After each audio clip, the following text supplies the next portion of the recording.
Welcome to today's video. We are going to be going over a pixie cut, a pink pixie actually. It's going to be an undercut pixie, so nice disconnection on the top. We're going to color it pink at the end. I think you guys are going to really dig this video. So today, the sectioning is going to be pretty simple.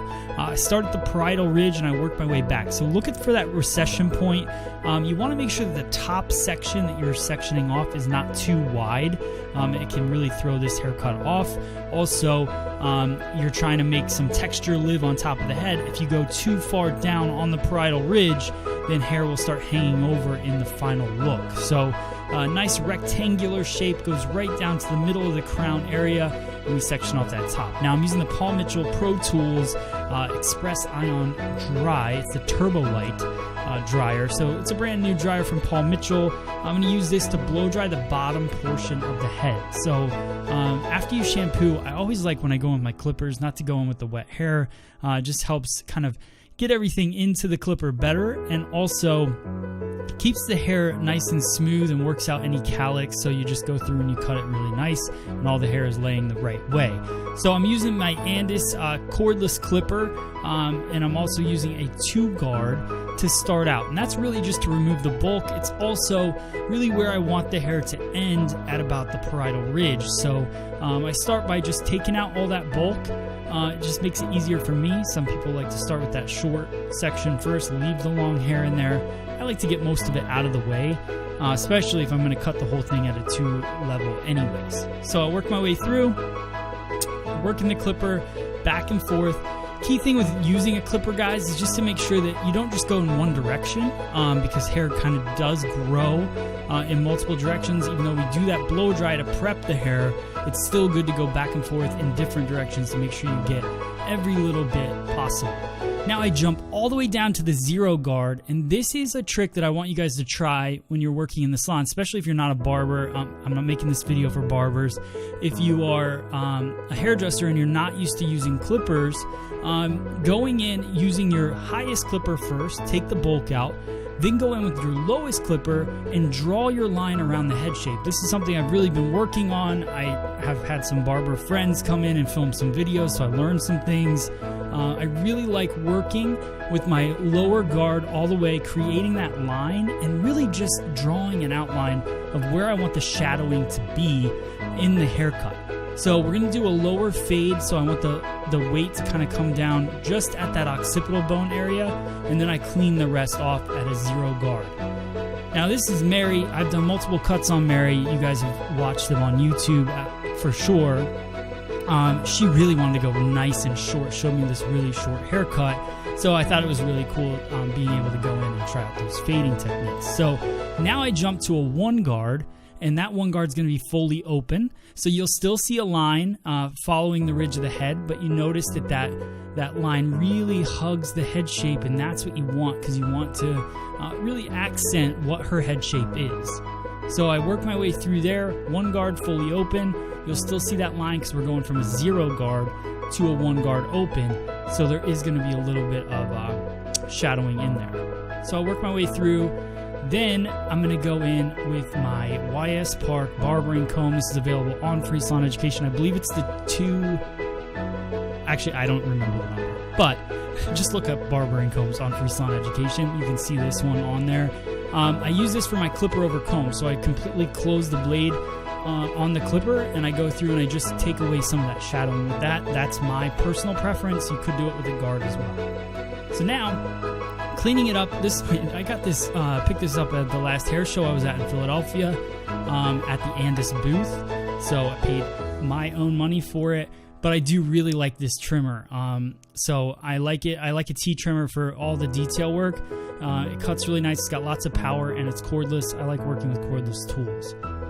So now I wet down the top of the head. This is where the haircut, to me, gets interesting, right? So, and this is where I think a lot of people have challenges. We're going to make a lot of movements on the top of the head, so really make sure you stay focused. Don't worry about pausing it, rewinding it, and really watching the sectioning that I'm taking. So this first section that I take it right at the crown, and then I comb everything down. This is really where that calic area is, and what I wanted to do is create a line. Now I'm trying to get a little more creative with this cut. So what I'm going to do is create a stationary guide, the haircut's going to flow to the right hand side. So I'm taking diagonal forward partings and I'm over directing them to that stationary guide. And what that's going to do is push more length towards the right ear, right? So you'll start to see that line kind of unfolding. So I just keep taking diagonal forward partings, bringing them over, and cutting it in my fingers palm to palm. So notice, I'm going to comb this out. Notice that line and the length, and it's just an asymmetrical line. It looks really cool on the head. And now I'm going to connect it almost like a U shape, and I'm going to start another stationary guide for the top part of the head. So that's what's cool about this cut, I think, because obviously if you comb everything over to this side, it's very heavy.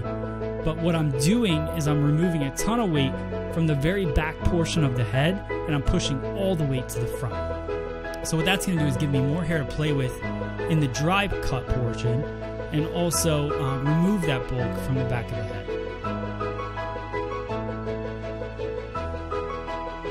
Also, I should mention the scissor that I'm using is my new scissor that just came out. It's available on freesaloneducation.com. So if you're looking for a new scissor, it was manufactured in Japan by hand by Mizutani. I'm really proud of this scissor. I was involved in the entire design of the scissor. So it's every spec that I love, how it fits in my hand and everything. So I know you guys will like it as well. A lot of thought went into this scissor. All right, and just finishing up, everything still keeps coming over to that stationary guide, and now you can see that weight buildup. That's not an attractive look, but that's not how she's going to wear it. She's going to wear it off to the complete other side, so that's where that weight will go away. Now, I'm going to connect this line all the way down to the front forehead area. So I just comb everything over, and I keep bringing it over to me until I run out of hair, so that there's no hair that will reach to this side. Now, doing this, if you think about it, I'm cutting it horizontally, so I'm really focused on that shape and how the angle is going to go from a horizontal line aspect. But when you look at this shape, if I would take the same exact thing vertically, it would be a very collapsed shape when it goes to fall to the other side, if that makes sense. So we're really collapsing the left-hand side of the head and pushing all that weight to the right-hand side of the head. So now I continue that line all the way across, over directing everything back and just connecting it together. And then from there, I've got my guide. And now we're working with the heavy part of the head. So that's why I say that this is interesting, because a lot of people just cut their line, then go into a ton of texturizing techniques, take out the bulk, but nothing really has a rhyme or reason to it. The reason I'm now elevating the hair is because this is the heavy side of the head. So I want to elevate it. I switched to a point cutting technique instead of blunt cutting because I want to add more texture and take out some more weight on the lines that I'm creating, and I'm over directing everything back. So I do that, I blow it dry, and then what I'm going to do is go in and color it, and then when I rinse out the color and I blow it dry one more time, then we'll go in and do our dry cutting technique. So we're using Paul Mitchell Pop XG. It's a fantasy color. I mixed pink and red and hot pink, and like I mixed tons of peach all together. We wanted to make a pink color that just was a little earthier looking, so it wasn't just like a really bright fantasy color. It was a little bit softer, so I think you guys will like the end result. So I just paint that on. That's fully scalp to ends, just painting it over the fact that she's already got blonde hair. So you want to make sure if you're going to do color like this, especially lighter pastel-y kind of colors on your guests, make sure that they're nice and light. They got to be at least a level 9 to really get the right effect. So Mary, we've been bleaching her hair for quite a while. She wanted to try something new, so the pink was kind of a nice fit. It also will fade out, so then it will fade out and also tone her hair, so you'll see. But check out that the kind of smokiness to it. I really love the movement and everything. Now I go and do some dry cutting techniques. Start out with point cutting because I really wanted to break up the lines that we created on the top. So we did some pretty blunt lines, over directing everything back to that stationary guide. So what point cutting does is just goes in and softens those lines. And then I go right across just above parietal ridge and I pull some of the hair down. This is hair that probably is going to fall off to the side, let's just say.